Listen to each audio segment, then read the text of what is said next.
সেই হাদিস মতে এই ধরনের মজলিসে যারা বিভিন্ন জায়গা থেকে একত্রিত হয় আল্লাহর ভালোবাসার জন্য, আল্লাহর স্মরণের জন্য, কিয়ামতের দিন তারা এমন নূর নিয়ে তাদেরকে উঠানো হবে এবং এমন মর্যাদার সাথে মতির মেম্বারে তারা বসে থাকবে। তারা নবীও না, ফেরেশতাও না, তারা কেবল বিভিন্ন জায়গা থেকে একত্রিত হয়েছে, বিভিন্ন পরিবার থেকে আল্লাহর ভালোবাসার জন্য, আল্লাহর স্মরণের জন্য। তো এত বড় মর্যাদা আল্লাহ তাআলা দিবেন যে অন্য মানুষরা এদের মর্যাদা দেখে ঈর্ষা করবে। রাসূলুল্লাহ সাল্লাল্লাহু আলাইহি ওয়াসাল্লাম বলেন, তারা হলো সেই সমস্ত ব্যক্তি যারা আল্লাহর ভালোবাসার জন্য একত্রিত হয়। তো এরকম মর্যাদা আল্লাহ তাআলা দিবেন কোন অবস্থায়? কখন? যখন আমরা মনোনিবেশ করব, যখন মন দিয়ে শুনব, যখন আমরা সম্মানের সাথে শুনব, যখন আমরা আল্লাহ এবং আল্লাহর নবীর কথা সম্মানের সাথে শুনব, যখন মন দিয়ে শুনব, যখন পৌঁছানোর নিয়তে শুনব, যখন আমল করার নিয়তে শুনব এবং তখন আল্লাহ তাআলা আমল করার তৌফিক দিবেন। এমনিতেই তালিমের হালকায় আমি যদি যোগ দিই, তালিমের হালকায় যদি যোগ দিই, যেখানে আল্লাহর জিকির হচ্ছে, আমি কিছু না শুনি, যদি কিছু না শুনি, শুধু যোগ দিই, তো একটা সওয়াব তো আমি পাবো।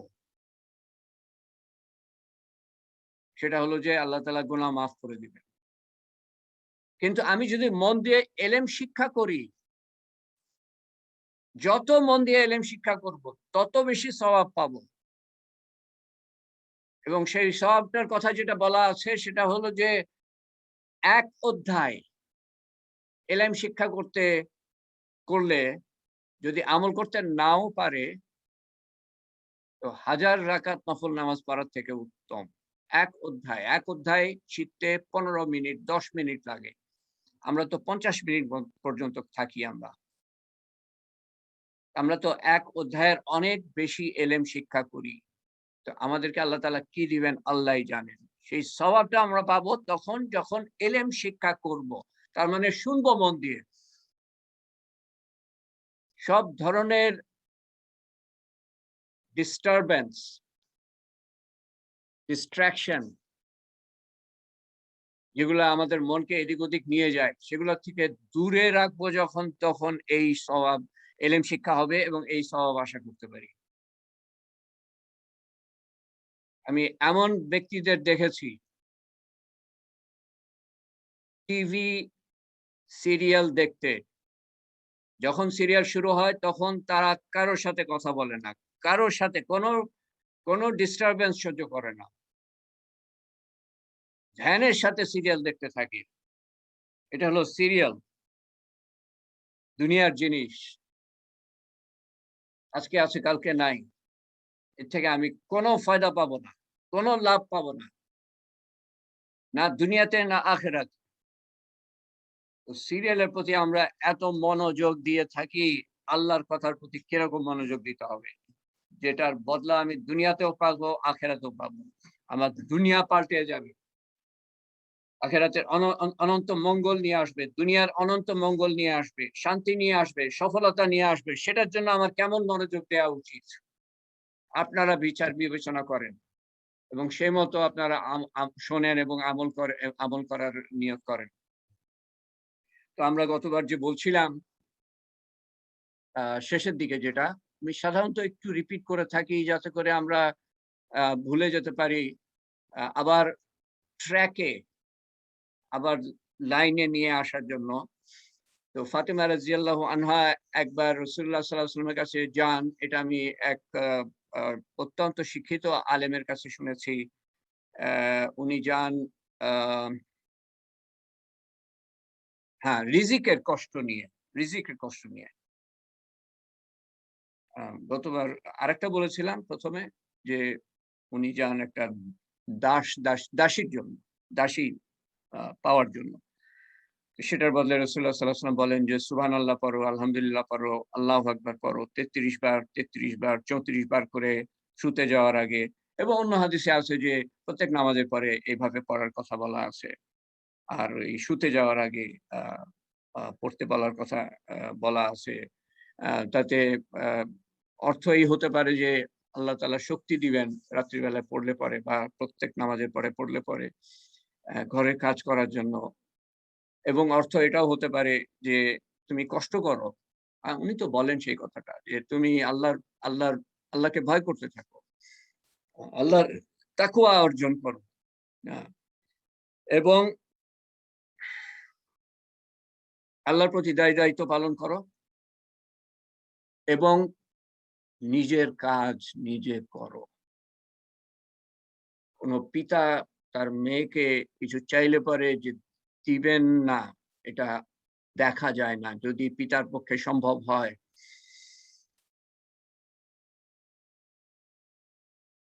রাসূলুল্লাহ সাল্লাল্লাহু আলাইহি ওয়াসাল্লাম বলেন যে বদরের যুদ্ধের যারা এতিম এবং বিধবা তারা এই দাস-দাসী পাওয়ার যোগ্য আরো বেশি তোমার থেকে। যদিও ফাতেমা রাদিয়াল্লাহু আনহার স্বামী বদরের যুদ্ধে অংশগ্রহণ করেন। ফাতেমা রাদিয়াল্লাহু আনহার পিতা বদরের যুদ্ধে অংশগ্রহণ করেন। উনাকে দেয়া হয় নাই। একে বলে ন্যায় বিচার। ন্যায় বিচার করি আমরা। আমাদের জন্য রেখে দিই। আমাদের মানুষের জন্য দিই। এটা দেয়ার আমার পক্ষে সম্ভব হলে যতটা পারি দিই আমরা। যতটা পারি তার থেকে বেশি দিই। রাসূলুল্লাহ সাল্লাল্লাহু আলাইহি ওয়াসাল্লাম দেন নাই। যে আমল করো, কষ্ট করো, আল্লাহ তাআলা বদলা দিবেন আখিরাতে। আর আরেকটা যেটা বলেছিলাম সেটা হলো যে ফাতিমা রাদিয়াল্লাহু আনহা রিজিকের কষ্ট নিয়ে যান। রাসূলুল্লাহ সাল্লাল্লাহু আলাইহি ওয়াসাল্লাম বলেন এক তসবির কথা, ইয়া কাযিউল হাজাত, এই তসবিহটা পড়ো, এটা তোমার জন্য রিজিক সহজ করে দিবে। এই তসবিহ। ইয়া কাযিউল হাজাত, ইয়া রাফিয়াদ দারাজাত, ইয়া হালালাল মুশকিলাত, ইয়া মুজিবুদ দাওয়াত বিরহমাতিকা নাস্তাগীস। আমার প্রত্যেকটা দোয়ার শেষে আমি পড়েছি গত ১.৫ বছর। প্রত্যেকটা দোয়ার শেষে ২২০ বার পড়া হয়ে গিয়েছে ওটা। তো তো মুখস্থ হয়ে যাওয়া উচিত। কেউ যদি ১০০ বারও যোগ দিয়ে থাকেন এই বা ৫০ বারও যোগ দিয়ে থাকেন, এটা মুখস্থ হয়ে যাওয়ার উচিত। ইয়া কাযিউল হাজাত, ইয়া রাফিউদ দারাজাত, ইয়া হালালাল মুশকিলাত, ইয়া মুজিবুদ দাওয়াত বিরহমাতিকা নাস্তাগীস। এবং সাহাবারা বলেন যে আমাদের রিজিকের কষ্ট সহজ হওয়ার ব্যবস্থা ফাতেমা রাদিয়াল্লাহু আনহা করে নিয়ে এসছেন। রিজিক যাতে সহজ হয়ে যায়। আমরা আমল করলে তো এই লাভটা আমরা পেতে পারি। তো রাসূলুল্লাহ সাল্লাল্লাহু আলাইহি ওয়াসাল্লামের সামনে দিয়ে একদিন এক ব্যক্তি হেঁটে গেল। সাহাবারা বসছিলেন আশেপাশে। এক ব্যক্তি হেঁটে গেল। রাসূলুল্লাহ সাল্লাল্লাহু আলাইহি ওয়াসাল্লাম জিজ্ঞেস করলেন যে, "এর সম্বন্ধে তোমার কি ধারণা? তোমাদের কি মতামত? এই যে ব্যক্তিটা হেঁটে গেল, কি মতামত তোমাদের?" সাহাবারা কেউ বললেন যে, "এ ব্যক্তি অত্যন্ত ধনী ব্যক্তি। ধনী পরিবার থেকে, প্রভাবশালী পরিবার থেকে এ যদি কারো কাছে বিয়ের প্রস্তাব দেয় তো তা প্রত্যাখ্যান হবে না। সবচেয়ে সম্ভ্রান্ত পরিবারের মহিলার কাছে বিয়ের প্রস্তাব দিলে সেটা প্রত্যাখ্যান হবে না। কারো জন্য যদি সুপারিশ করে তো সেটা প্রত্যাখ্যান হবে না।" রাসূলুল্লাহ সাল্লাল্লাহু আলাইহি ওয়াসাল্লাম চুপ থাকলেন। কিছু বলেন নাই। কিছুক্ষণ পরে আরেকজন হেঁটে যায়। রাসূলুল্লাহ সাল্লাল্লাহু আলাইহি ওয়াসাল্লাম জিজ্ঞেস করলেন সাহাবাদের যে, "এই ব্যক্তির সম্বন্ধে তোমাদের কি ধারণা?" সাহাবারা বললেন যে, "এই ব্যক্তি অত্যন্ত গরিব, তার বলতে গেলে কিছুই নাই। সে যদি কোথাও বিয়ের প্রস্তাব দেয়, সম্ভাবনা বেশি যে সেই প্রস্তাব প্রত্যাখ্যান করা হবে এবং সে যদি কোনো কথা বলে, তো তার কথা হয়তো বেশিরভাগ মানুষই শুনবে না। তার কোনো মূল্যই নাই। কারণ সে গরিব।" রাসূলুল্লাহ সাল্লাল্লাহু আলাইহি ওয়াসাল্লাম আরো ভালো জানতেন এদের সম্বন্ধে। তো উনি বললেন যে, "দেখো, এই ১ম ব্যক্তির মতো, এই ধনী ব্যক্তি, প্রভাবশালী ব্যক্তি যে বিয়ের প্রস্তাব দিলে কেউ প্রত্যাখ্যান করবে না, কারো সম্বন্ধে কোনো সুপারিশ করলে কেউ প্রত্যাখ্যান করবে না। সেরকম ব্যক্তি যদি দুনিয়া ভরে যায়, আর দ্বিতীয় ব্যক্তির মতো যে গরিব কিন্তু আল্লাহ ভীরু, আল্লাহকে মানে, আল্লাহর সাথে সম্পর্ক আছে, তার মতো যদি একজনও থাকে, তো এই প্রথম ব্যক্তি উত্তম। দুনিয়ার সমস্ত মানুষের থেকে উত্তম। গরিব কিন্তু আল্লাহর সাথে সম্পর্ক আছে।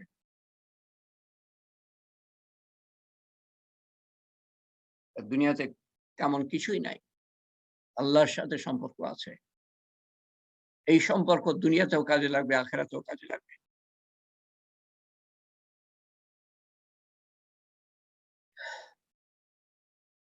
দুনিয়ার সমস্ত কিছু তুমি পেয়ে যাও, এরকম বলা হয়। সমস্ত কিছু তুমি পেয়ে গিয়েছো। ধন, সম্পদ, রাজত্ব, ক্ষমতা, খ্যাতি, কিন্তু আল্লাহর সাথে সম্পর্ক নাই, তুমি কিছুই পাও নাই। আর দুনিয়ার কিছুই যদি তুমি না পাও, আল্লাহকে পেয়ে গিয়েছো, তুমি সমস্ত কিছু পেয়ে গিয়েছো। আল্লাহর সাথে সম্পর্ক শান্তি নিয়ে আসবে, সফলতা নিয়ে আসবে দুনিয়া এবং আখিরাতে। দুনিয়ার কাজে লাগবে আল্লাহর সাথে সম্পর্ক। একটা সম্পর্ক কাজে লাগবে। দুনিয়াতে এমন এমন জায়গায় আমি আছি, আমার পরিচিত কেউ ধারে কাছে নাই।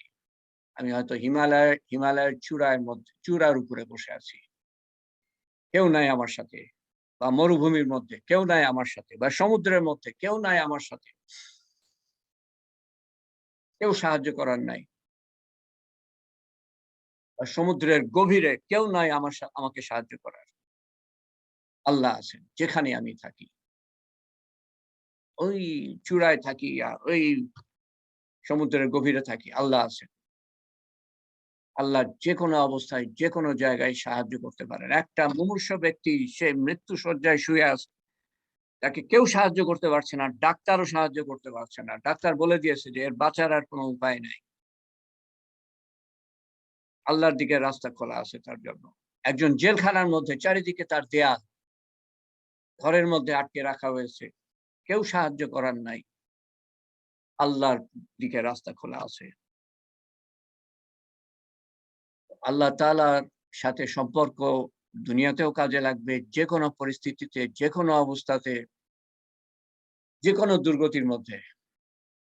কিন্তু আমার যতই ধন সম্পদ থাক, এমন পরিস্থিতি আসতে পারে, যতই ক্ষমতা থাক, এমন পরিস্থিতি আসতে পারে, যতই খ্যাতি থাক, এমন পরিস্থিতি আসতে পারে যে কেউ সাহায্য করতে পারছে না। একমাত্র আল্লাহ সাহায্য করতে পারে। আর দুনিয়াতে আমার এই অর্থ, আমার সম্পদ, আমার ক্ষমতা, আমার খ্যাতি কিছু কাজে দিল না হয়। আল্লাহ তাআলা যতটুক লিখে রেখেছেন ততটুক দিবে। কিছু দিল। তারপরে একদিন তো যেতে হবে। জিবরাইল আলাইহিস সালাম বলেন, হে মুহাম্মদ সাল্লাল্লাহু আলাইহি সাল্লাম, তুমি যতদিন বাঁচো একদিন তোমাকে যেতে হবে। যত কিছু অর্জন করো একদিন সব ছেড়ে যেতে হবে। যত মানুষের সাথে সম্পর্ক গড়ে তুলো তুমি, একদিন সব ছেড়ে যেতে হবে। সবাইকে ছেড়ে যেতে হবে। একদিন যেতে হবে। আমার দুনিয়ার সম্পদ আর ক্ষমতা আর খ্যাতি কিছু কাজে লাগলো না হয়, যতটুকু আল্লাহ লিখে রেখেছেন। কিন্তু একদিন না একদিন তো যেতে হবে। কবরে কোন সম্পর্ক কাজে দিবে? কবরের ভয়াবহ অবস্থায় কোন সম্পর্ক কাজে দিবে?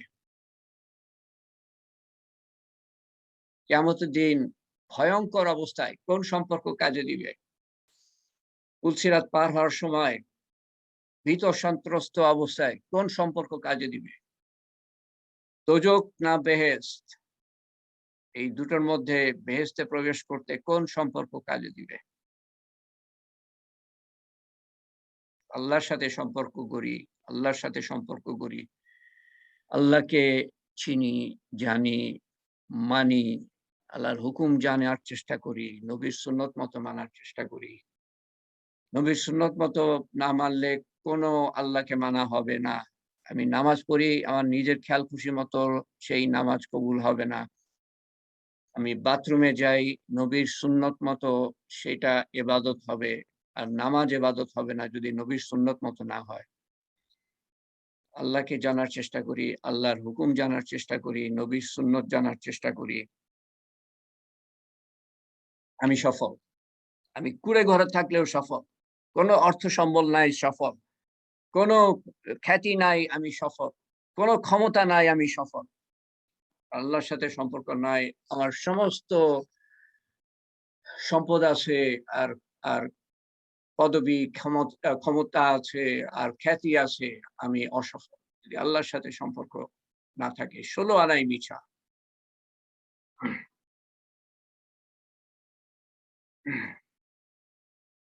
এরপরে কয়েকটা ঘটনা আমি বলব রাসূলুল্লাহ সাল্লাল্লাহু আলাইহি সাল্লামের সম্বন্ধে, হাদিস, যেগুলা আমাদের পর্যায়ে আমরা যে যা কিছু ঘিরে আছি দুনিয়াতে, এই অবস্থায় অত্যন্ত আশ্চর্যজনক লাগবে।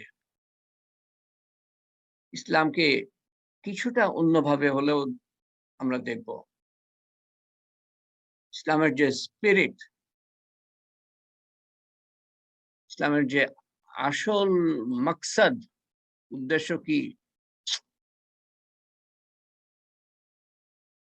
সেটা একটু হলেও অন্যভাবে আমরা দেখব।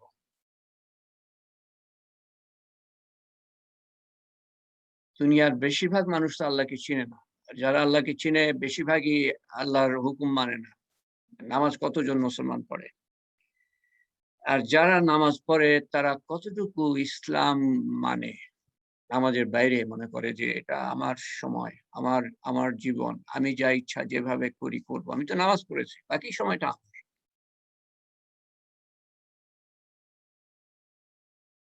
ইসলামের আসল যে আ স্বরূপ, রিয়ালিটি, বাস্তবতা, স্পিরিট স্পিরিট, সেটা আমি তুলে ধরার চেষ্টা করছিলাম গত কয়েকদিন ধরে।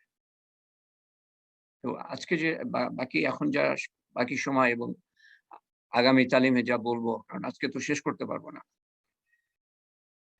তো সেটা আ আমাদের কাছে একটু আশ্চর্যজনক লাগবে, বা আমি বলব যথেষ্ট আশ্চর্যজনক লাগবে। আব্দুল্লাহ বিন আমর বিন আস রাসূলুল্লাহ সাল্লাল্লাহু আলাইহি ওয়াসাল্লামের সময় নওজোয়ানদের মধ্যে, যুবকদের মধ্যে সবচেয়ে বেশি অগ্রণী ছিলেন বলে শুনেছি আলেমদের কাছে। আ ইবাদতের দিক দিয়ে। প্রত্যেক দিন রোজা বলতে গেলে, দিনের পর দিন। আর রাত্রি জেগে ইবাদত। মানে উনার আর কোন সময় ছিল না ইবাদত করার। এত ইবাদত করতেন। এরপরে আর বাড়তি আরো ইবাদত করব, আর সময় নেই। তো সেই সাহাবী, যার সম্বন্ধে আগে বলেছি আমি ঘটনা একটা, যে উনি মসজিদে বসছিলেন। তখন রাসূলুল্লাহ সাল্লাল্লাহু আলাইহি ওয়াসাল্লাম বললেন, আরো সাহাবা ছিলেন। বললেন যে একজন জান্নাতি প্রবেশ করবে, বেহেশতি। একজন প্রবেশ করলেন। দ্বিতীয় একদিন রাসূলুল্লাহ সাল্লাল্লাহু আলাইহি ওয়াসাল্লাম বসে আছেন, আব্দুল্লাহ বিন আমর বিন আস বসে আছেন, অন্যান্য সাহাবা সহ। তো রাসূলুল্লাহ সাল্লাল্লাহু আলাইহি ওয়াসাল্লাম বললেন একজন জান্নাতি প্রবেশ করবে। একই সাহাবী প্রবেশ করলেন। এবং তৃতীয় দিন একই ঘটনা ঘটে। একই সাহাবী প্রবেশ করলেন। একই কথা রাসূলুল্লাহ সাল্লাল্লাহু আলাইহি ওয়াসাল্লাম বললেন উনি প্রবেশ করার আগে। সেই আব্দুল্লাহ বিন আমর বিন আস, যিনি বললেন সেই লোককে গিয়ে, সেই সাহাবীকে গিয়ে, যার সম্বন্ধে বেহেশতের খবর দিলেন রাসূলুল্লাহ সাল্লাল্লাহু আলাইহি ওয়াসাল্লাম ৩ বার, একবার না। যে চাচা, আমি আপনার সাথে ৩ দিন থাকতে চাই। এই ঘটনাটাতে আমি যাব না। এটা হলো সেই সাহাবী। উনি বলছেন যে একবার আমরা রাসূলুল্লাহ সাল্লাল্লাহু আলাইহি ওয়াসাল্লামের সাথে যাচ্ছিলাম কোন সফরে। আ তো রাসূলুল্লাহ সাল্লাল্লাহু আলাইহি ওয়াসাল্লাম আমাকে দেখলেন, আমি একটা চাদর গায়ে দিয়ে, যেটার রং হলো লালচে জাফরানি, লাল এবং জাফরানি রঙের। এটা দেখে রাসূলুল্লাহ সাল্লাল্লাহু আলাইহি ওয়াসাল্লাম বললেন যে, "এটা কি পরে আছো তুমি?" একটু বিরক্তি ছিল উনার কথার মধ্যে। বলেন না যে, "এটা পড়ো না, বা এটা কেন পড়েছো? এটা কি পরে আছো?" আব্দুল্লাহ বিন আমর বললেন যে, "আমি বুঝতে পারলাম উনি আমার এই কাপড়ের রংটা পছন্দ করেন নাই। বুঝতে পারলাম।" তো সফর থেকে ফিরে আমি যখন বাড়ি গেলাম মদিনাতে, তখন আমি বাড়িতে ঢুকে চুলা দেখলাম, চুলা জ্বলছে। চুলার মধ্যে আমার শালটা ফেলে দিলাম। পরের দিন রাসূলুল্লাহ সাল্লাল্লাহু আলাইহি ওয়াসাল্লামের খেদমতে যখন হাজির হয়েছি, উনি জিজ্ঞেস করছেন, তোমার সেই শালটা কোথায়? লালচে জাফরানি রঙের শালটা কোথায়? রাসূলুল্লাহ সাল্লাল্লাহু আলাইহি ওয়াসাল্লাম ওটা বলেন নাই যে, তোমার শালটা কোথায়? আব্দুল্লাহ বিন আমর বললেন যে, আমি ওটা আগুনে পুড়িয়ে দিয়েছি। আমার কাছে মনে হয়েছিল আপনি ওটা পছন্দ করেন নাই ওই রংটা। রাসূলুল্লাহ সাল্লাল্লাহু আলাইহি ওয়াসাল্লাম বললেন, তুমি আগুনে পুড়িয়ে দিলা কেন? ওই রঙের কাপড় তো মেয়েরা পরতে পারে। তোমার বাড়ির মেয়েদেরকে দিয়ে দিতে পারতা। আব্দুল্লাহ বিন আমর এত আ বিচলিত হয়ে যান রাসূলুল্লাহ সাল্লাল্লাহু আলাইহি ওয়াসাল্লামের কথায় যে, তুমি কি পরে আছো? উনি আর চিন্তা করেন নাই। এটার অন্য কি ব্যবস্থা হতে পারে? আ উনি যে যে আচ্ছা ইয়া রাসূলুল্লাহ এটা কি মেয়েরা পড়তে পারে? এটাও জিজ্ঞেস করেন নাই। উনি সোজা পড়িয়ে দিলেন। যে এমন কিছু আমি রাখবো না যেটা রাসূলুল্লাহ সাল্লাল্লাহু আলাইহি ওয়াসাল্লাম পছন্দ করেন নাই।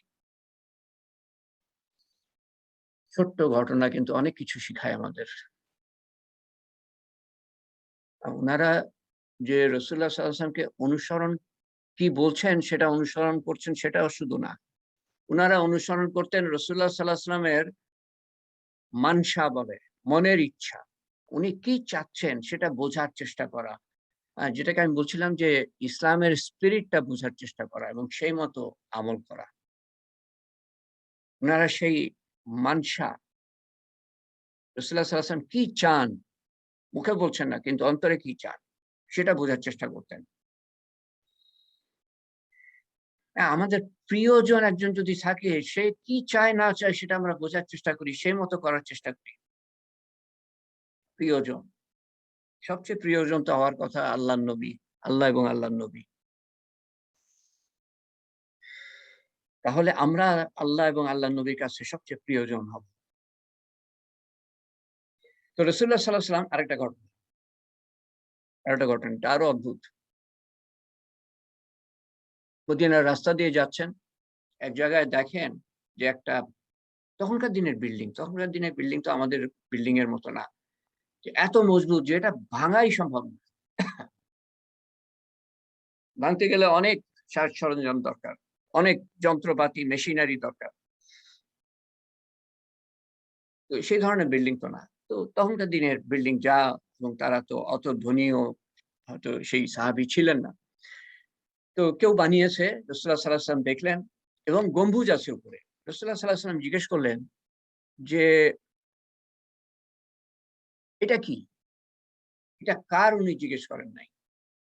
"এটা কি?" গম্বুজওয়ালা বিল্ডিং এটা কি? সাহাবারা বললেন, "এটা অমুকের, সে বানিয়েছে এটা।" রাসূলুল্লাহ সাল্লাল্লাহু আলাইহি ওয়াসাল্লাম চুপ থাকলেন। কাউকে কিছু বলেন নাই। উনার আ প্রশ্নে এবং প্রকাশে সাহাবারা বুঝতে পেরেছিলেন, উনি এটা পছন্দ করেন নাই। তো সেই আ উনি ছিলেন আনসারী। আনসারী মানে মদিনাবাসী, সাহায্যকারী। মক্কাবাসীদের সাহায্য করেছিলেন। মক্কাবাসীদের বলা হতো মুহাজির, তারা হিজরত করে এসছে। আর মদিনাবাসীদের বলা হতো আনসার, তারা সাহায্যকারী, সাহায্য করেছে এই মক্কাবাসীদের। তো সেই আনসারী কয়েকদিন পরে রাসূলুল্লাহ সাল্লাল্লাহু আলাইহি ওয়াসাল্লামের খিদমতে হাজির এবং সালাম দিলেন, "আসসালামু আলাইকুম।" রাসূলুল্লাহ সাল্লাল্লাহু আলাইহি ওয়াসাল্লাম যখন রেগে যেতেন প্রকাশ করতেন না। কেউ দোষ করল, পারতপক্ষে উনি সামনাসামনি বলতেন না, "তুমি কেন এটা করলে?"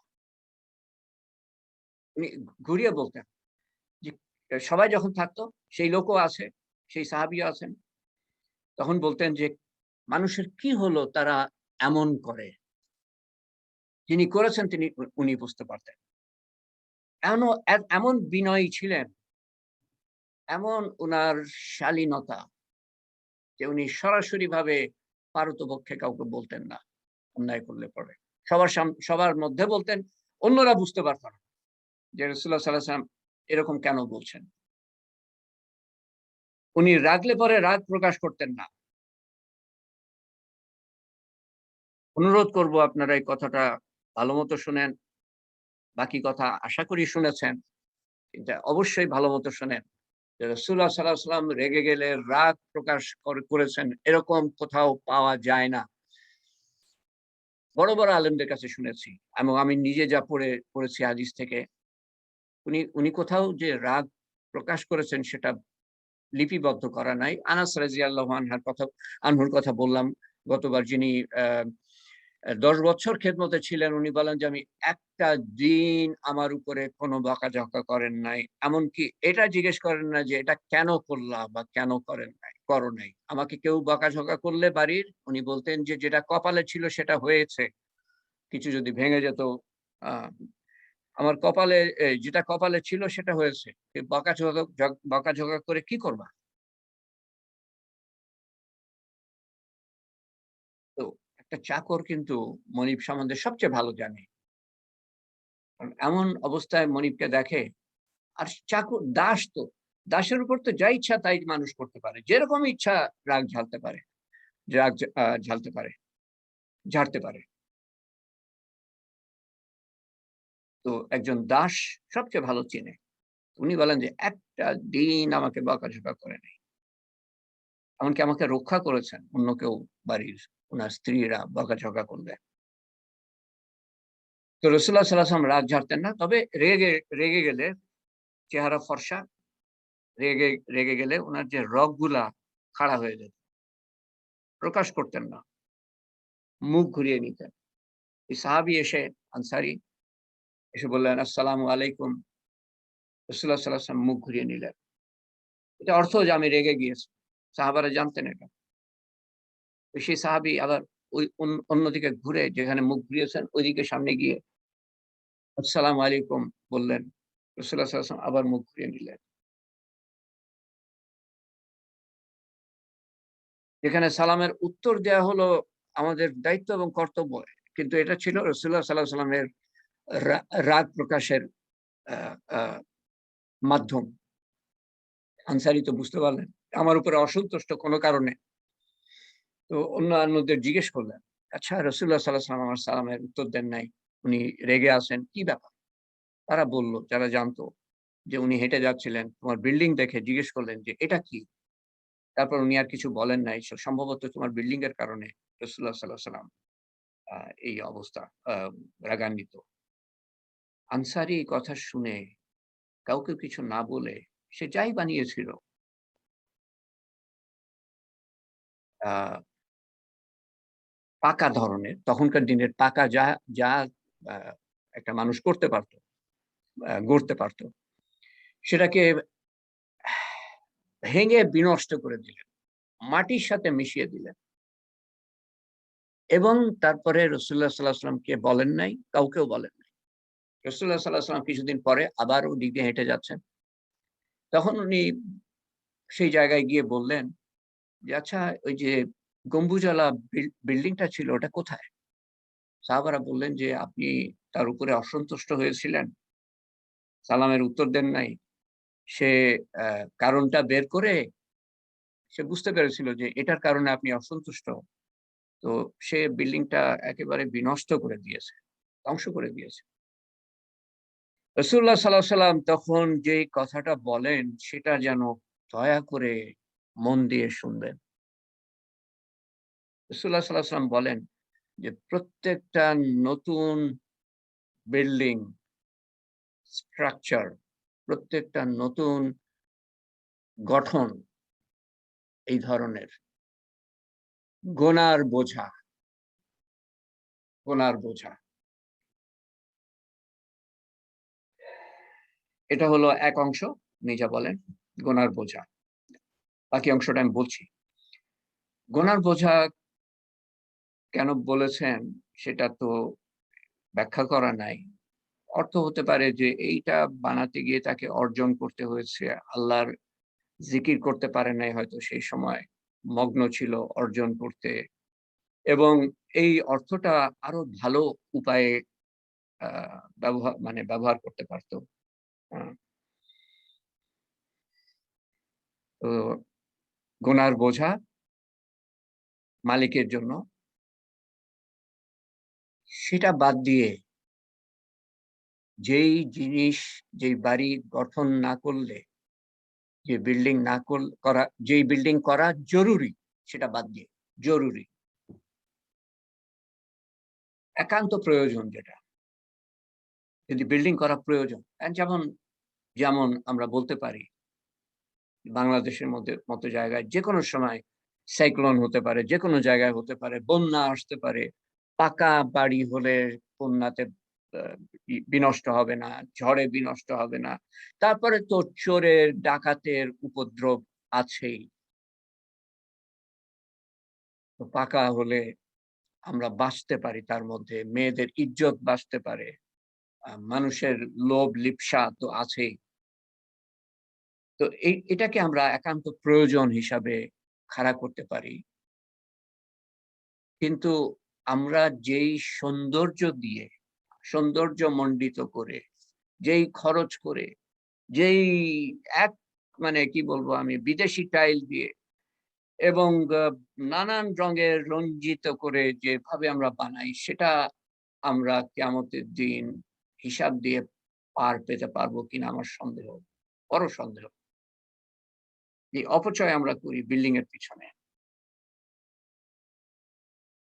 তো প্রথমত আমরা খেয়াল করি যে সাহাবী যখনই বুঝতে পারলেন রাসূলুল্লাহ সাল্লাল্লাহু আলাইহি ওয়াসাল্লামের অসন্তোষের কারণ, সে আর দ্বিতীয় চিন্তা না করে বিল্ডিং এর মতো, আপনি কোথায় শুনবেন যে একটা বিল্ডিং ধ্বংস করেছে একটা মানুষ অসন্তুষ্ট হয়েছে বলে? কোথায় শুনবেন না? বের করেন একটা ঘটনা দুনিয়ার সমস্ত ঘটনার মধ্যে দিয়ে। আর একজন অপছন্দ করেছে একটা লাল রঙের শাল বা কাপড়, আর আগুনের মধ্যে সেটা পুড়িয়ে দিয়েছে। বের করেন একটা।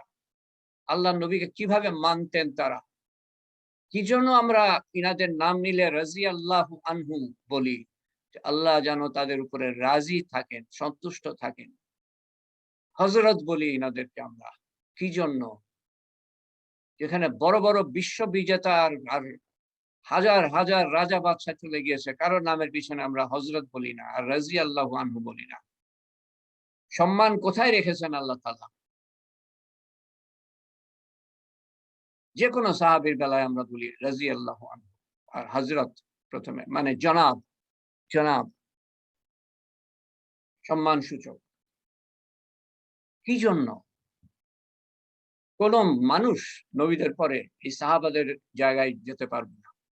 যত ইবাদত করুক, সাহাবাদের পরে কিন্তু অনেক মানুষ ছিল যারা এশার নামাজের সময় যে অজু করে নামাজ পড়েছিলেন, ফজরের নামাজ একই অজুতে পড়েন। তার মানে সারা রাত ঘুমান নাই, ইবাদতে কাটিয়েছেন। এরকম অনেক তাবেই বলে। তাবেইর নাম লিপিবদ্ধ করা হয়েছে। অনেক, বা তাবেইন বা তাদের পরে অনেক, অনেক। কিন্তু সাহাবাদের পর্যায়ে কেউ পৌঁছাতে পারবে না। কারণ তারা ইসলামের যে স্পিরিট, ইসলাম কি চায়, ইসলামের মানসা, রাসূলুল্লাহ সাল্লাল্লাহু আলাইহি ওয়াসাল্লামের মানসা, আল্লাহর মানসা তারা বুঝতে পেরেছিলেন। এবং রাসূলুল্লাহ সাল্লাল্লাহু আলাইহি ওয়াসাল্লাম সেটাই করতেন যেটা ছিল আল্লাহর মানসা। আল্লাহ কি চান?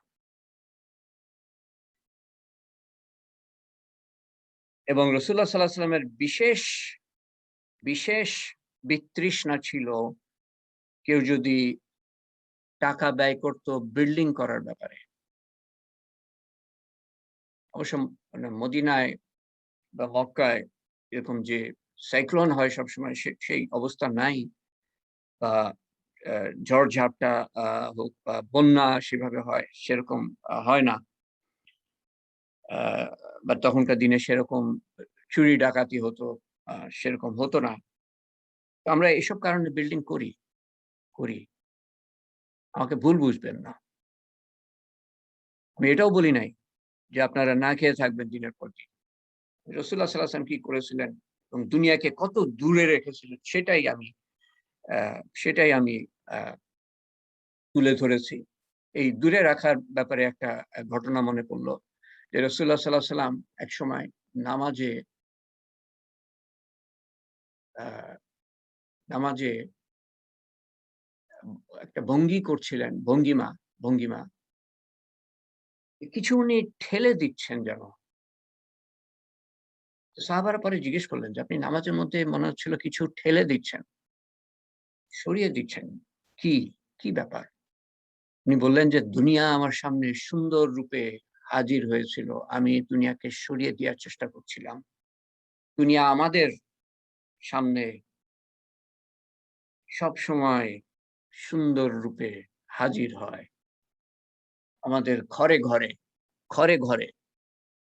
রাসূলুল্লাহ সাল্লাল্লাহু আলাইহি ওয়াসাল্লাম বলে গিয়েছেন, এক সময় আসবে যখন ঘরে ঘরে নাচ গান হবে। ঘরে ঘরে নাচ গান শুধু হয় না, কত সুন্দর দৃশ্য দেখানো হয় এই টিভির মাধ্যমে আমাদেরকে, দুনিয়ার প্রতি আমন্ত্রণ জানাচ্ছে। কত ধরনের অ্যাডভার্টাইজমেন্ট, এটা কিনো, এটা ব্যবহার করো, এটা করো, এই জায়গায় যাও। দুনিয়া কতভাবে দাওয়াত দিচ্ছে আমাদেরকে। মানুষ দেখেছি সিরিয়াল দেখার সময় কোনো বিরক্তি সহ্য করবে না। কেউ যদি কথা বলে তো উত্তর দিবে না। কথা বললে উত্তর দিবে না। আমি বানিয়ে বলছি না। আমি দেখেছি। শোনা কথা না।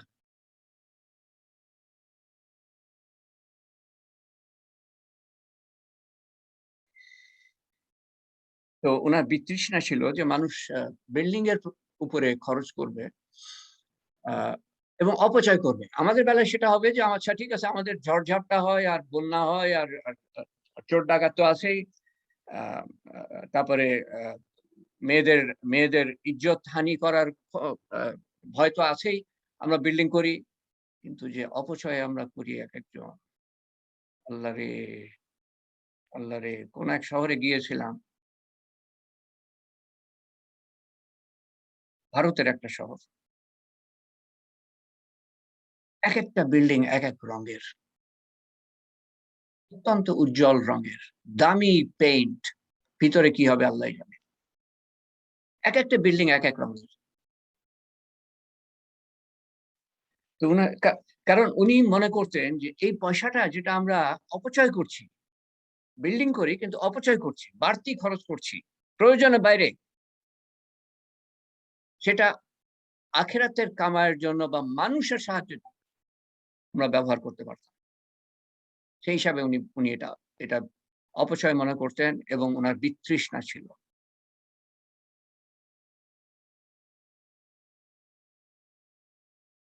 তো উনার বাড়ি কিরকম ছিল?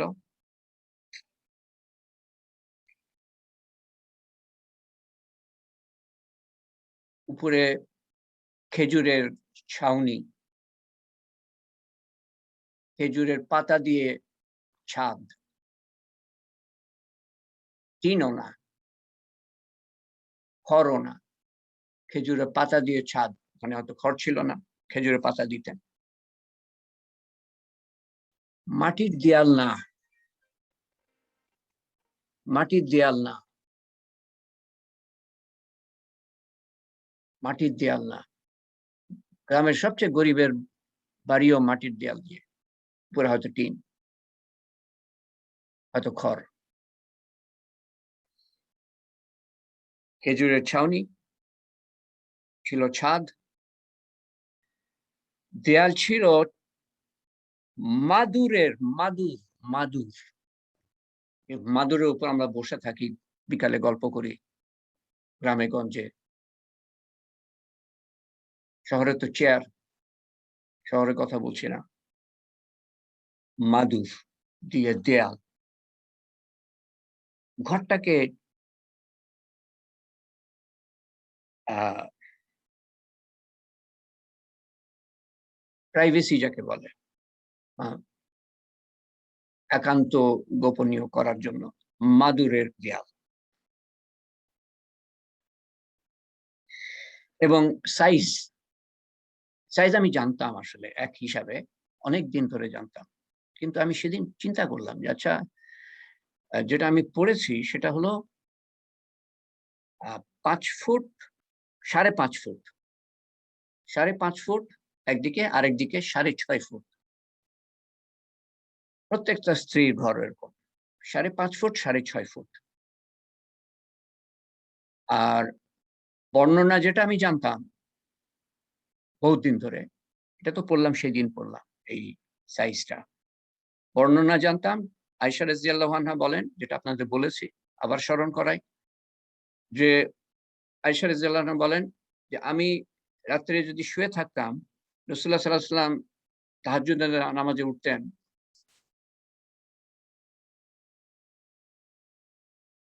তো উনি যখন সেজদায় যেতেন, উনি আমাকে টোকা দিতেন যাতে আমি পাটা সরাতাম এবং রাসূলুল্লাহ সাল্লাল্লাহু আলাইহি ওয়াসাল্লাম সেজদা দিতে পারতেন যাতে। এটা আমি জানতাম। কিন্তু আমি ঠিক বুঝতে পারি নাই। যখন আমি পড়লাম যে ৫ ফুট ৫.৫ ফুট বাই ৬.৫ ফুট, তখন আমি চিন্তা করলাম যে আচ্ছা আমার হলো হাইট ৫ ফুট ৮ ইঞ্চি। আমার বিছানার একদিকটা হলো এই ৫ ফুট ৫ ইঞ্চি মতো হবে। আরেক দিকটা ৬ ফুট ৫ ইঞ্চি মতো হবে। আমি চিন্তা করলাম যে এই বিছানার সমান একটা রুম আর হাইট হলো একটা মানুষের হাইট সমান। মানুষের হাইট ততটুক হলো ছাদ। সেখানে ছাদের হাইট। এরকম রুমের মধ্যে কিভাবে মানুষ বাস করবে?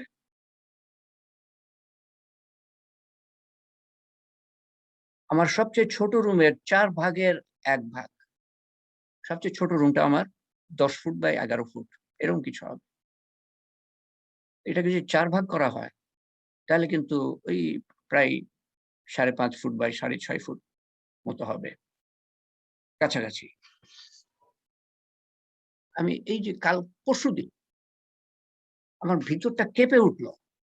যে আল্লাহ কিরকম জীবনযাপন!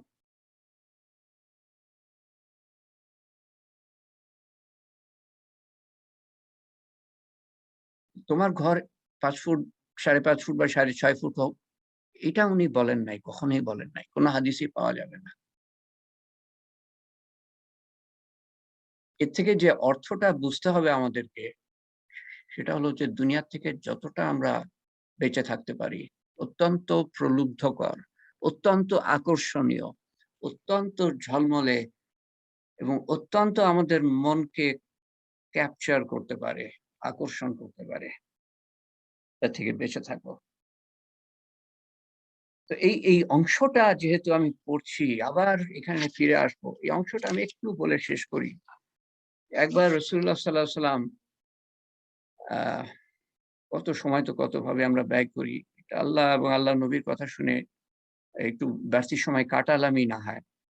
যাতে আমার দুনিয়াও সুন্দর হয়, আখিরাতও সুন্দর হয়।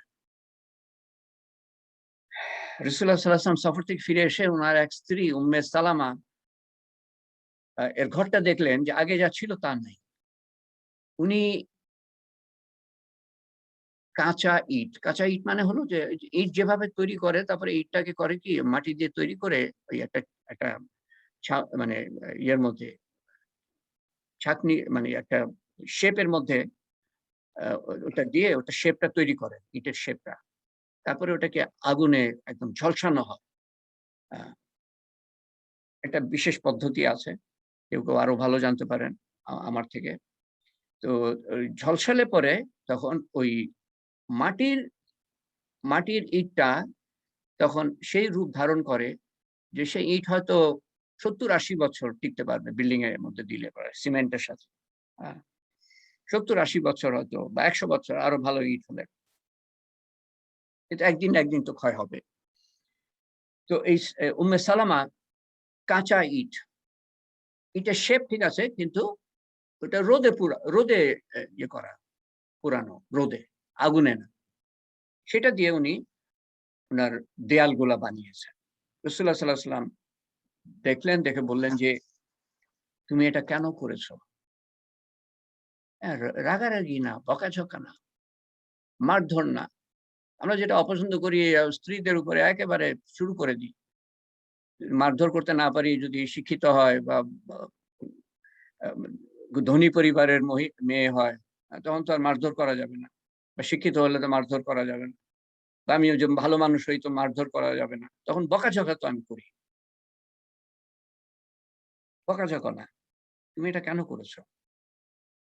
উম্মে সালামা বললেন যে, "ইয়া রাসূলুল্লাহ আরো বেশি প্রাইভেসির জন্য, গোপনীয়তার জন্য।" মাদুরের মাদুরের দেয়াল ছিল।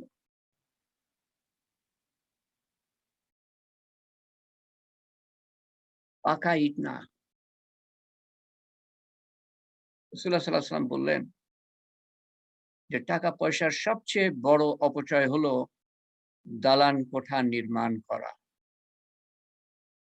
সবচেয়ে বড় অপচয় দালান কোঠা নির্মাণ করা। তো আব্দুল্লাহ বিন আমর, যার কথা আগে বললাম, বিন আস বলেন যে আমি একবার আমার মাকে নিয়ে আমাদের বাড়ির দেয়াল দিচ্ছিলাম, রিপেয়ার করছিলাম। দেয়াল ছিল, রিপেয়ার করছিলাম। হয়তো একটু মজবুত করার জন্য। তো রাসূলুল্লাহ সাল্লাল্লাহু আলাইহি ওয়াসাল্লাম ওই রাস্তা দিয়ে হেঁটে যাচ্ছিলেন এবং উনি দেখে বললেন, এবং আব্দুল্লাহ বিন আমরকে তো জানতেন ভালো মতো, কিরকম ইবাদত বন্দেগী করেন, তো জানতেন। উনার শিক্ষার জন্য বললেন, উনার মায়ের শিক্ষার জন্য বললেন যে, "দেয়ালের পতন তোমাদের পতনের থেকে আরো আসন্ন, আরো তাড়াতাড়ি আসবে। তোমাদের মরণ, মৃত্যু, তোমাদের পতন, মানে তোমাদের মৃত্যু আরো কাছে দেয়ালের পতনের থেকে।" কিসের পেছনে? এটা বাকিটা উনি বলেন নাই। কিসের পিছনে পয়সা খরচ করছো? তো যেটা আমি বলছিলাম সেটা আবার আমি রিপিট করি যে, আমরা যে বাড়িঘর বিল্ডিং করি বাংলাদেশে, হ্যাঁ, প্রয়োজনীয়তার খাতিরে আমরা করি। ঝড়ের কারণে, সাইক্লোনের কারণে, চোর ডাকাতের উপদ্রবের কারণে, অ্যা নিজেদেরকে রক্ষা করার জন্য, বিশেষ করে মেয়েদের শালীনতা, মেয়েদের ইজ্জত রক্ষা করার জন্য আমরা করতে পারি। অপচয় না করি। দামি ফিটিংস। আমি এক বাড়িতে, এটা অনেক প্রায় ১০-১৫ বছর আগে মনে হয়। তখন তো জিনিসপত্রের দামও কম ছিল। আমার এক বন্ধুর বাড়িতে গিয়ে দেখি যে সুন্দর দেয়াল, সরি, আ দরজা, কাঠের দরজা। কিন্তু মানে অত্যন্ত সুন্দর। কাঠের ওই দেয়ালের মধ্যেই, সম্ভবত আলাদা না। অত্যন্ত সুন্দর কারুকার্য খচিত কাজ করা। অত্যন্ত সুন্দর। সারা আ দরজাময়। এবং আমাকে জানানো হলো যে এটা ৳১,০০,০০০ দাম লেগেছে। একটা দেয়ালে, একটা দরজায় ৳১,০০,০০০। এলাকারই কথা, যেভাবে কাজ করা। কারুকার্য খচিত, অপচয়। সেখানে ইসলাম বলে যে অজু করার সময় পানি, যদি নদীতে আমি অজু করি, নদীতে আমি অজু করছি, সেখানেও যেন পানির অপচয় না করি।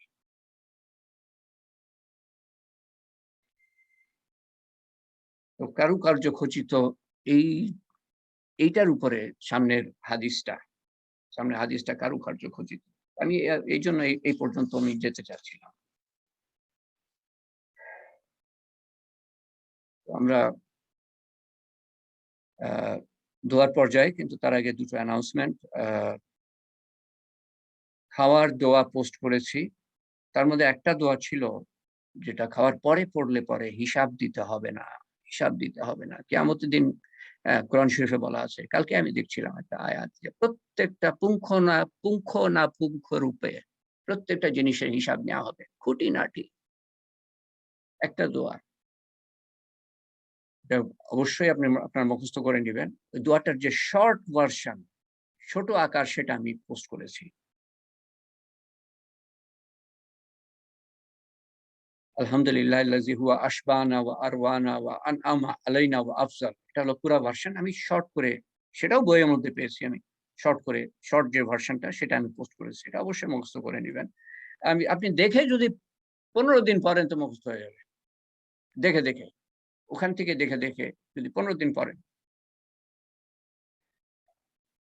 কিন্তু মানুষ যদি লাইক পোস্ট করতে থাকে এবং বা অন্যান্য জিনিস নিজেদের মতো পোস্ট করতে থাকে, তাহলে তো খুঁজেই পাওয়া যাবে না। সেজন্য এগুলো আমরা নিষেধ করি পোস্ট করতে। যাতে প্রয়োজনীয় জিনিস আমরা খুঁজে পাই। তারপর দোয়ার সম্বন্ধে বিভিন্ন দোয়া, বিভিন্ন সময়ের দোয়া, বিভিন্ন পরিস্থিতির দোয়া, বিপদের দোয়া। তারপরে দোয়া কবুলের শর্ত, দোয়া কবুলের সময়, এটা সম্বন্ধে গত কয়েকদিন ধরে পোস্ট করেছি। এইগুলা অবশ্যই ঝালাই করে নিবেন। আমরা গত ৬ মাসের মধ্যে এই সম্বন্ধে তালিম করেছি। বিস্তারিত তালিম করেছি দোয়ার সম্বন্ধে। তো দয়া করে ঝালাই করে নিবেন। উদ্দেশ্য এই না যে শুনলাম আর তারপরে আ এক কান দিয়ে ঢুকলো আরেক কান দিয়ে বের হয়ে যাবে। আমাদের জীবনের যাতে পরিবর্তন আসে এবং এই দোয়া একেকটা প্রত্যেকটা আমল একেকটা সুন্দর থেকে সুন্দরতর করা। আগের আমলের থেকে আ এইবারের আমল যেন আরো সুন্দর হয় এবং বিভিন্ন দোয়া যাতে আমি বিভিন্ন সময় পড়তে পারি। যতটুকু আমি সময় পাই তার মধ্যে। কাজ করতে, করতেও পড়ি, কোনো অসুবিধা নাই। অ্যা যাতে কিছুটা মন থাকে দোয়ার দিকে। আর বিশেষ করে যদি আমি একান্তভাবে পড়ি, নামাজের পরে হোক বা অন্য সময় শুয়ে আছি, ঘুম আসছে না, একান্তভাবে আমি যদি পড়ি, একান্ত মন দিয়ে, তখন সেটার মূল্য আরো বেশি হবে। সেটার দ্বারা আমার জীবনের পরিবর্তন আরো বেশি হবে। আরো বেশি সাহায্য পাবো আল্লাহ তাআলার। আর গতকাল একটা আ দুরূদ দোয়া বা দুরূদ, ওটা দুরূদও দোয়াও পোস্ট করেছি। আ সেই দুরূদটা জাযাল্লাহু আন্না মুহাম্মাদান সাল্লাল্লাহু আলাইহি ওয়াসাল্লাম মা হুয়া আহলুহু। আসলে দোয়াটা হলো জাযাল্লাহু আন্না মুহাম্মাদান মা হুয়া আহলুহু। জাযাল্লাহু আন্না মুহাম্মাদান মা হুয়া আহলুহু। কিন্তু যেহেতু মোহাম্মদ বলছি আমরা মধ্যে, সেহেতু ওই মধ্যে সাল্লাল্লাহু আলাইহি সাল্লামটা বলা আছে। জাযাল্লাহু আন্না মুহাম্মাদান সাল্লাল্লাহু আলাইহি সাল্লাম মা হুয়া আহলুহু। প্রেয়ার মিটিং এ পোস্ট করা আছে। প্রেয়ার মিটিং এ যারা আপনারা আ সদস্য বা সদস্যা তারা সবাই পেয়ে যাবেন। সেই দোয়া বা দুরূদ, এটা কিন্তু একটা দুরূদ। আম ১ম কথা আমার যে এটার ফজিলত যে ৭০ টা ফেরেশতা ১০০০ দিন ধরে একবার পড়লে ১০০০ দিন ধরে নেকি লিখতে থাকবে। তার মানে একটা ফেরেশতা ৭০,০০০ দিন ধরে নেকি লিখবে। ৭০,০০০ দিন ধরে নেকি লিখবে। একটা ফেরেশতা যদি হয়। কিন্তু না, ৭০ টা ফেরেশতা লিখবে ১০০০ দিন ধরে। এই একটা কথা বলতে চাচ্ছিলাম ওটার সম্বন্ধে। আরেকটা যেটা লেখাই আছে, আরেকটা হলো যে এটা যেটা আমি বলি নাই, ওখানে লেখা নাই। সেটা হলো যে এটা যে শুধু শুক্রবার পড়বো সেটা আমি কিন্তু আ মিন করি নাই। সেটা বোঝাই নাই। আমি যেকোনো দিন পড়তে পারি। আর দুরূদ যে শুধু শুক্রবারে পড়তে হবে সেটাও আমি বোঝাই। আ শুক্রবারে দুরূদ পড়ার ফজিলত সম্বন্ধে আমি মানে দু শুক্রবারে আমি পোস্ট করি সাধারণত মধ্যে পোস্ট করেছি এর আগে দুরূদ পড়ার ব্যাপারে। তার মানে এই না যে শুধু শুক্রবারেই আমরা দুরূদ পড়ব। যেকোনো দিন, যেকোনো সময় আমরা দুরূদ পড়তে পারি। দুরূদ এমন এক জিনিস যেটা আমি খেয়ালে পড়ি বা বেখেয়ালে পড়ি এটা কবুল হবে। দোয়া আমি যদি বেখেয়ালে করি এটা কবুল হবে কিনা কোনো গ্যারান্টি নাই। দোয়া মন দিয়ে পড়তে হবে। করতে হবে এবং আকুতি মিনতির সাথে করতে হবে। পানি ২ ফোঁটা ফেলে করতে হবে বা ভান করতে হবে যে আমি পানি ফেলছি। ভান করা। কিন্তু দুরূদ আমি মন দিয়ে না পড়ি তাও কবুল হবে। সেজন্য আলেমরা বলেন যে, যেকোনো দোয়া করার আগে আমি দুরূদ পড়ি এবং শেষে দুরূদ পড়ি। যেহেতু দুরূদ কবুল হবে, হবে। নবীর উপর সালাম পাঠালে সেটা কবুল হবে। তো আগে পিছে দোয়ার, আগে পিছে যদি আমি দুরূদ পড়ি, তো আলেমরা বলেন, এটা হাদিসের কথা না। আলেমরা বলেন যে মধ্যবর্তী সময়ে আমরা যা কিছু দোয়া করি সেটাও আমরা আশা করতে পারি যে কবুল হবে। তো একেকটা তসবিহ যে কি মূল্য রাখে, একেকটা তসবিহ যা আপনারা অন্য জায়গা থেকে পাচ্ছেন, বই থেকে পাচ্ছেন, এই তালিমের হালকায় বসে পাচ্ছেন বা প্রেয়ার মিটিং এ পোস্ট করা হচ্ছে। একেকটা তসবিহ, তাহলিল, জিকির, একেকটা দোয়া সমস্ত পৃথিবীর থেকে মূল্য রাখে। একেকটা কথা যা আল্লাহ তাআলা বলার তৌফিক দিচ্ছেন বা আমরা শুনছি। আমিও শুনছি এগুলা। আমার কান আগে শুনছে, আপনারা শোনার আগে। আমার উপর আসর বেশি পড়বে। তো সমস্ত দুনিয়ার থেকে এগুলা উত্তম। একেকটা কথা সমস্ত দুনিয়ার থেকে উত্তম। তো আজকে সময় অনেক বেশি হয়ে গেছে। কারো নাম আমি নিচ্ছি না আজকে। কারোরই নাম নিচ্ছি না। এই যে আমার সামনে নাম আছে, আল্লাহ তাআলাও দেখছেন এবং আমাদের আমাদের অবস্থাও আল্লাহ তাআলা দেখছেন। যার অন্তরে যার নাম আছে সেটাও আল্লাহ তাআলা দেখছেন, সেটাও আমি শামিল করে নিব। আ তো সবার জন্য আমরা আপনার দোয়া করি যাতে আল্লাহ তাআলা সুস্থ করে দেন। যারা অসুস্থ আছেন বা সুস্থতার পথে তাদেরকে সম্পূর্ণ সুস্থ করে দেন। তো আজকে নাম আমি পড়লাম না। কিন্তু মনে রাখবেন যে এই আল্লাহ তাআলার নাম পড়ার মোহতাজ না। উনি জানেন। এমনকি উনি জানেন যে আমাদের মধ্যে কারা অসুস্থ বা আমাদের মনের মধ্যে কাদের কথা আছে যারা অসুস্থ, তাদের কথাও আল্লাহ তাআলা জানেন। আল্লাহ তাআলা কবুল করে নিবেন। খালি একজনের নাম আমি আ আ বলব, যার সম্বন্ধে আমরা গতবার আ আ দোয়া করেছিলাম। তিনি ভাইরাস আক্রান্ত বলে আ দোয়া করেছিলাম। আ উনি হচ্ছেন উনি ইন্তেকাল করেছেন। এজন্য আমি নামটা বলছি। তো উনার জন্য বিশেষ দোয়া হবে সামনের বার। কিছু খতম করে আ এগুলো আমরা বকশে দিব। এবং এই যে খতম করা, বকশে দেওয়া, দোয়া করা এগুলো সব আমি ঘাটাঘাটি করে আমি করছি। আলেমরা তো করেন আমি দেখেছি সারা জীবন করে এসছে। খতমের পরে দোয়া করেছেন এবং আমি ঘাটাঘাটি করে মুফতিদের কাছ থেকে খবর নিয়ে মুফতি আমি নিজে জিজ্ঞেস করেছি, অ্যা অনলাইনে আমি দেখেছি। এগুলা সব আপনি করতে পারেন। এগুলোর ব্যাপারে কোনো সন্দেহ রাখবেন না। কেউ যদি কিছু বলে আপনি এই এই কথাগুলো এক কান দিয়ে ঢুকাবেন আর এক কান দিয়ে বের করে দিবেন। কেউ যদি সন্দেহ ঢুকাতে চেষ্টা করে, "এটা কি করছো? এটা এটা কোনো সুন্নতি না।" এগুলো আমরা করতে পারি। দোয়া করতে তো বলাই হয়েছে মোমেনদের জন্য। এটা কোরআন শরীফে আছে। ইব্রাহিম আলাইহিস সালাম করেছিলেন এবং সেই কথাটাই কোরআন শরীফে আল্লাহ তাআলা তুলে ধরেছেন। তো অরুণ শেখের বিয়ান ইন্তেকাল করেছেন যিনি করোনা ভাইরাসে আক্রান্ত ছিলেন। আ উনার সম্বন্ধে আমরা গতবার দোয়া করেছিলাম।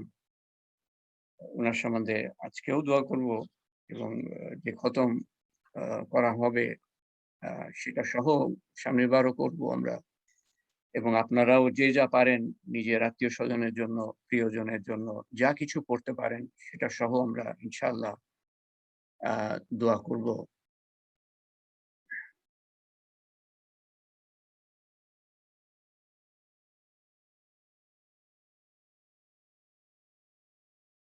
আমার কাছে যা কিছু এসছে, অনুরোধ এসছে আ আমি কোনটাই পড়লাম না। খালি এই নামটাই আমি খুঁজছিলাম যে যিনি ইন্তেকাল করেছেন ডলি ইয়াসমিন, বেগম ডলি ইয়াসমিন ভাইরাস আক্রান্ত হয়ে উনার সুগার ছিল, সুগার লেভেল ডায়াবেটিস ছিল, সুগার লেভেল হাই। আ অ অরুণের ছোট বৌমার মা। আল্লাহ তাআলা উনাকে উনার কবরকে প্রশস্ত করেন। জান্নাতুল ফেরদৌসে বাগান বানান এবং জান্নাতুল ফেরদৌসে দাখিল করেন। বাকি সবার জন্য আমরা দোয়া করি। আউযু বিল্লাহি মিনাশ শাইতানির রাজিম। বিসমিল্লাহির রহমানির রহিম। জাযাল্লাহু আন্না মুহাম্মাদান সাল্লাল্লাহু আলাইহি ওয়াসাল্লাম মা'হু ওয়া আহলিহু সুবহান রাব্বিয়াল আলিয়্যিল আ'লাল ওয়াহ্হাব সুবহানাল্লাহি ওয়া বিহামদিহি আদাদা খালকিহি ওয়া রিজা নাফসি ওয়া জিনাতা আরশি ওয়া মিদাদা কালিমাতিহি আল্লাহুম্মা আজিরনা মিনান নার আল্লাহুম্মা আজিরনা মিনান নার আল্লাহুম্মা আজিরনা মিনান নার ربنا آتنا في الدنيا حسنة وفي الآخرة حسنة وقنا عذاب النار وقنا عذاب القبر وقنا عذاب الميزان وقنا عذاب الفسرات وقنا عذاب المسيح الدجال ربنا هب لنا من أزواجنا وذرياتنا قرة أعين واجعلنا للمتقين إماما رب اجعلني مقيم الصلاة ومن ذريتي ربنا تقبل دعاء ربنا ربنا لا تؤاخذنا إن نسينا أو أخطأنا ربنا ولا تحمل علينا إصرا كما حملته على الذين من قبلنا ربنا ولا تحملنا ما لا طاقة لنا به واعف عنا واغفر لنا وارحمنا أنت مولانا فانصرنا على القوم الكافرين ربي أني مساني الضر وأنت أرحم الراحمين ربي أنزلني منزلا مباركا وأنت خير المنزلين ربي ارحمهما كما ربياني صغيرا لا إله إلا أنت سبحانك إنا كنا من الظالمين اللهم أسألك من خير ما سألك منه نبيك محمد صلى الله عليه وسلم ونعوذ بك من شر ما استعاذك منه نبيك محمد صلى الله عليه وسلم أنت المستعان وإليك البلاغ ولا حول ولا قوة إلا بالله العلي العظيم والله والله আমরা কতিপয় গুনাহগার খাতাকার সিয়াকার বান্দা তোমারই বান্দা আল্লাহ তোমাকে ঠিক মতো চিনিও না আল্লাহ তোমার সম্বন্ধে ঠিক মতো জানিও না তোমার হুকুমও জানি না তামিলও করি না যতটুক জানি ততটুকুও তামিল করি না ঠিক মতো আল্লাহ তোমার হাবিবের সুন্নত ঠিক মতো জানার চেষ্টা করি নাই আল্লাহ সারাটা জীবন আমরা ব্যয় করে দিয়েছি কত কিছু জানার জন্য কিন্তু তোমাকে জানা হয় নাই আল্লাহ আমাদের জীবন ব্যর্থ হয়ে যাচ্ছে আল্লাহ আমাদের জীবন শেষ হয়ে যাচ্ছে এই ব্যর্থতার মধ্যে আল্লাহ গুনার মধ্যে আল্লাহ আমরা যে পরিবেশের মধ্যে বাস করি আল্লাহ চারিদিকে চারিদিকে তোমার নাফরমানি আল্লাহ ও আল্লাহ আমাদের সমস্ত গুনাহ খাতা মাফ করে দাও আল্লাহ এবং নতুন করে জীবন যাপন করার তৌফিক দান করো আল্লাহ কত সময় আমরা হেলায় হারিয়েছি আল্লাহ ও আল্লাহ সেটাও মাফ করে দাও আল্লাহ এবং তার বদলেও তুমি নেকি লিখে দাও আমাদের গুনার বদলেও তুমি নেকি লিখে দাও আল্লাহ তুমি কত বড় মেহেরবান যে এত গুনাহ করার পরেও আমরা তোমার কাছে হাত উঠাবার তৌফিক পেয়েছি সেই সাহসটা আমাদের হয়েছে আল্লাহ তোমার মেহেরবানির কারণে আল্লাহ ও আল্লাহ যা কিছু আমরা আমল করেছি তা কবুল করে নাও আল্লাহ যা কিছু গুনাহ করেছি তা মাফ করে দাও আল্লাহ এবং যা কিছু বলেছি এবং শুনেছি আল্লাহ তুমি তা কবুল করে নাও বোঝার তৌফিক দাও আল্লাহ অনেক কিছু জানি আল্লাহ কিন্তু জানলে কি হবে সেটা তো ঠিক মতো বুঝি না আল্লাহ তাই আমল করতে পারি না আল্লাহ আমল করার তৌফিক দাও আল্লাহ আমাদের ঈমান মজবুত করে দাও যাতে আমল করতে পারি প্রত্যেকটা দিন আমাদের ঈমান মজবুত করতে থাকো আল্লাহ এবং প্রতিটা দিন আল্লাহ তুমি আমাদের আমাদের আমল সুন্দর থেকে সুন্দরতর করে দাও আল্লাহ ও আল্লাহ তোমার তোমার হুকুম যাতে আমরা জানতে পারি এলেম শিখতে পারি আল্লাহ মৃত্যু পর্যন্ত আল্লাহ এবং তোমার প্রতি দায় দায়িত্ব পুরাপুরি ভাবে পালন করে তোমার বান্দার প্রতি দায় দায়িত্ব পুরাপুরি ভাবে পালন করে তোমাকে সন্তুষ্ট করতে পারি এই সমস্ত আমল যাতে তোমার সন্তুষ্টির জন্য করতে পারি আল্লাহ কেবলমাত্র তোমার সন্তুষ্টির জন্য করতে পারি আল্লাহ আমাদের অন্তর থেকে সমস্ত রিয়া ঢুকিয়ে দিয়ে বের করে দিয়ে তোমার ভালোবাসা অন্তরে প্রবেশ করাও আল্লাহ তোমার হাবিবের ভালোবাসা আমাদের অন্তরে প্রবেশ করাও আল্লাহ আমাদেরকে সুন্দর থেকে সুন্দরতর গুণাবলী দান করো আল্লাহ হুসনে আখলাক দান করো আল্লাহ তোমার হাবিবের কিছু গুণাবলী আমাদের দান করো আল্লাহ সমস্ত না হোক কিছু গুণাবলী তো দান করো আল্লাহ ও আল্লাহ যাতে আমরা তার সান্নিধ্য পেতে পারি আল্লাহ তার গুণাবলী যার মধ্যে যত বেশি থাকবে সে তত তার সান্নিধ্য রাসূলুল্লাহ সাল্লাল্লাহু আলাইহি ওয়াসাল্লামের সান্নিধ্য পাবে তার সান্নিধ্য তো কিছু পেতে পারি আল্লাহ আমরা ও আল্লাহ এবং তোমার বান্দাদের প্রতি দায় দায়িত্ব কত পালন করি নাই আল্লাহ আল্লাহ কত আঘাত করেছি আল্লাহ কত অন্যায় করেছি আল্লাহ কত বকাঝকা করেছি আল্লাহ অন্যায় ভাবে অনেক সময় আল্লাহ তুমি সবকিছু তুমি যাতে তারা মাফ করে দিতে পারে তুমি তাদেরকে তার উত্তম ব্যবস্থা গ্রহণ উত্তম ব্যবস্থা তুমি করো আল্লাহ তুমি তাদেরকে খুশি করে দিও যাতে তারা আমাদের মাফ করে দেয় আল্লাহ তুমি তোমার তরফ থেকে তুমি তাদেরকে দান করো আল্লাহ তাদের মর্যাদা দান করো তাদের পুরস্কার দান করো তাদেরকে খুশি করে দিও যাতে তারা আমাদের মাফ করে দেয় আল্লাহ না হলে আমরা তো ধ্বংস হয়ে যাব আল্লাহ এত আমরা অবহেলা করেছি বান্দার প্রতি দায় দায়িত্ব আমরা ধ্বংস হয়ে যাব আল্লাহ সমস্ত দায় দায়িত্ব পালন করার তৌফিক দাও আল্লাহ এবং শয়তানের থেকে এবং নফসের থেকে এবং দুনিয়ার চাকচিকের থেকে আমাদের বাঁচার তৌফিক দাও আল্লাহ আমরা শয়তানের ধোকার মধ্যে সবসময় পড়ে থাকি কম বেশি আল্লাহ এবং দুনিয়ার চাকচিকের মধ্যে আমরা আকর্ষণের মধ্যে আমরা আবদ্ধ হয়ে থাকি কম বেশি সবসময় আল্লাহ এবং নফসের তাড়নায় আমরা দিন কাটাই আল্লাহ কম বেশি সবসময় আল্লাহ তুমি আমাদেরকে বাঁচিয়ে নাও আল্লাহ তুমি আমাদেরকে আপন করে নাও আল্লাহ তাহলে এগুলা আমাদের উপরে প্রভাব ফেলবে না আল্লাহ এইসব শক্তি আমাদের উপরে কাজ করবে না আল্লাহ হাত ধরে এক মুহূর্তের জন্য আমাদের ছেড়ে দিও না আল্লাহ এবং তোমার সন্তুষ্টি যখন পাই আল্লাহ যখন আমাদের সময় শেষ হয়ে আসবে তার আগে তোমার সন্তুষ্টি যাতে অর্জন করতে পারি, এবং শয়তানের শেষ চেষ্টা ব্যর্থ করে দিয়ে কলেমা সহ যাতে আমরা পৃথিবী থেকে যেতে পারি, যাতে তোমার সর্বোত্তম ব্যবহার পেতে পারি কবরে এবং হাসরের ময়দানে এবং পুলসিরাত পার হতে, এবং বিনা হিসাবে জান্নাতুল ফেরদৌসে দাখিল হতে। আল্লাহ, আমাদেরকে যা কিছু ব্যক্তিগতভাবে বা সমষ্টিগতভাবে আমল করার তৌফিক দিয়েছো আল্লাহ, তা তুমি কবুল করে তার সওয়াব রাসূল করিম সাল্লাল্লাহু আলাইহি ওয়াসাল্লামের কাছে পৌঁছে দিয়ে আমাদের আমাদের যে আত্মীয়া ইন্তেকাল করেছেন, বেগম ডলি ইসলাম, উনার উনার রুহ মুবারকের কাছে পৌঁছে, উনার রুহের কাছে পৌঁছে দিও আল্লাহ, এবং উনার কবরের কাছে পৌঁছে দিও আল্লাহ। আজকে কবর হবে আল্লাহ, আসরের পরে উনার কবরকে তুমি প্রশস্ত করে দিও আল্লাহ, তোমার কবরের আযাব মাফ করে দিও আল্লাহ, এবং তুমি ওনার কবরকে নূর দিয়ে পরিপূর্ণ করে দিও, কবরকে জান্নাতুল ফেরদৌসের বাগান বানিয়ে দিও আল্লাহ, এবং সমস্ত সওয়াব আমাদের আত্মীয় স্বজন যারা কবরে শায়িত, আমাদের পিতা মাতা, কারো স্বামী, কারো স্ত্রী যে কবরে শায়িত, আমাদের দাদা দাদি যদি কবরে শায়িত থাকে, আমাদের নানা নানি যাদের কবরে শায়িত, আমাদের চাচা চাচি, ফুপা ফুপু, খালা খালু, মামা মামি, আত্মীয় স্বজন, সবার কেউ না কেউ কবরে শায়িত আল্লাহ, তুমি তাদের কবরের আযাব মাফ করে দিও, কবর প্রশস্ত করে দিও, কবরকে নূর দিয়ে পরিপূর্ণ করে দিও আল্লাহ, কবরকে নূর দিয়ে পরিপূর্ণ করে দিয়ে জান্নাতুল ফেরদৌসের বাগান বানিয়ে দিও। তোমার নবী বলেছেন যে কবর দোজকের একটা গর্ত অথবা বেহেশতের একটা বাগানের বাগান। আল্লাহ, তুমি তাদের কবরকে বেহেশতের বাগান, জান্নাতুল ফেরদৌসের বাগান বানিয়ে দিও, তাদের দরজা উঁচু করতে থাকো আল্লাহ, কিয়ামতের দিন তুমি তাদের দরজা উঁচু করে দিও আল্লাহ, এবং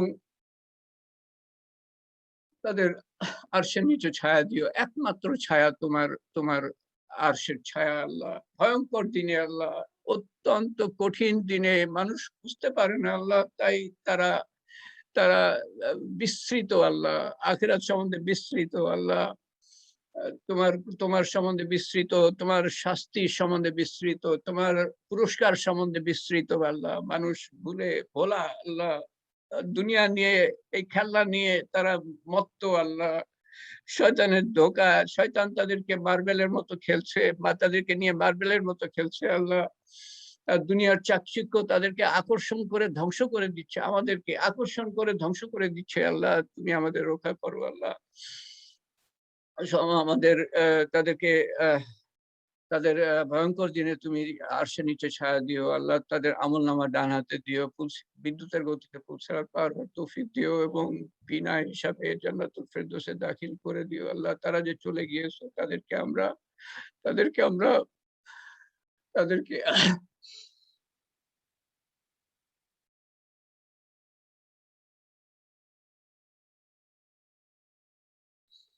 আমাদের নিকটজন প্রিয়জন তাদেরকে কত আমরা তাদের অভাব মিস করি আল্লাহ। Oh Allah, we miss them so much. আল্লাহ,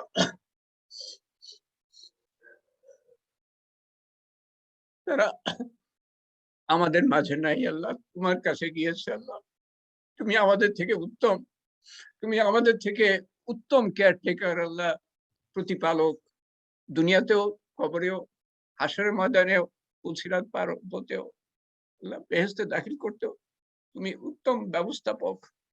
ও আল্লাহ, তোমার কাছে গিয়েছে, আমরাও যাব আল্লাহ, আমাদেরকেও তুমি উত্তম, তোমার উত্তম প্রতিপালন দেখিও আল্লাহ, শুধু দুনিয়াতে না আল্লাহ, আখিরাতের প্রত্যেকটা ঘাঁটিতে আল্লাহ, প্রত্যেকটা ঘাঁটিতে। জীবন শেষ হয়ে আসছে আল্লাহ, প্রদীপ নিভে আসবে আল্লাহ, পাতা যেমন ঝরে পড়ে সেরকম আমরাও ঝরে পড়বো আল্লাহ, বরফ যেমন গলে যায় আমরাও গলে পড়বো আল্লাহ, আমরাও নিঃশেষ হয়ে যাব, সেটা বুঝি না আল্লাহ, কামড়ে আঁকড়ে ধরে থাকতে চাই আল্লাহ, যেটা সম্ভব না। সবাই গেছে, আমরাও যাব আল্লাহ, তুমি আমাদের আপন করে নাও আল্লাহ।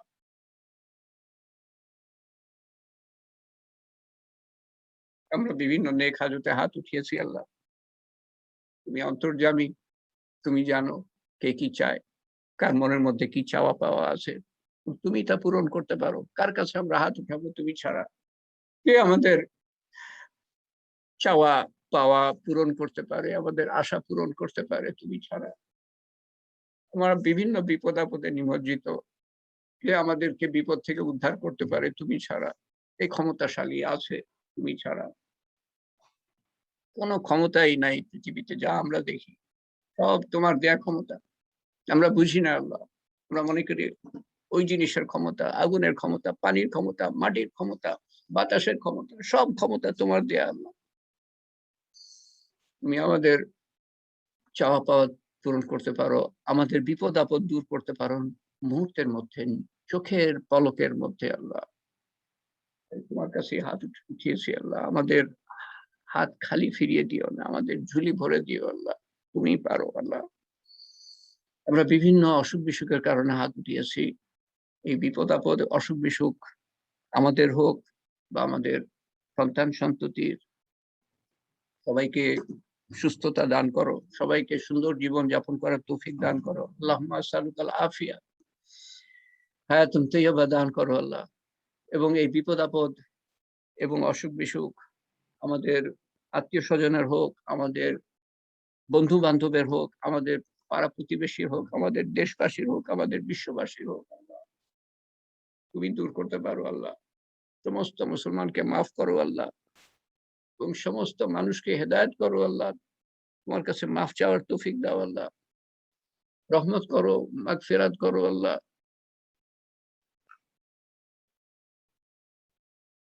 اللهم إنك عفو كريم تحب العفو فاعف عنا.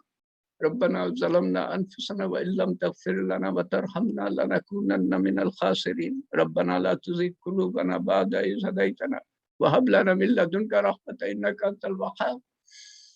يا قاضي الحاجات، يا رفيع الدرجات، يا حلال المشكلات.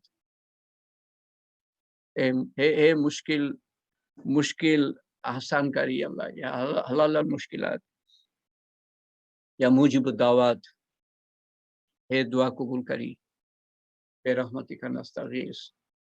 তুমি দয়াশীল, করুণাময়।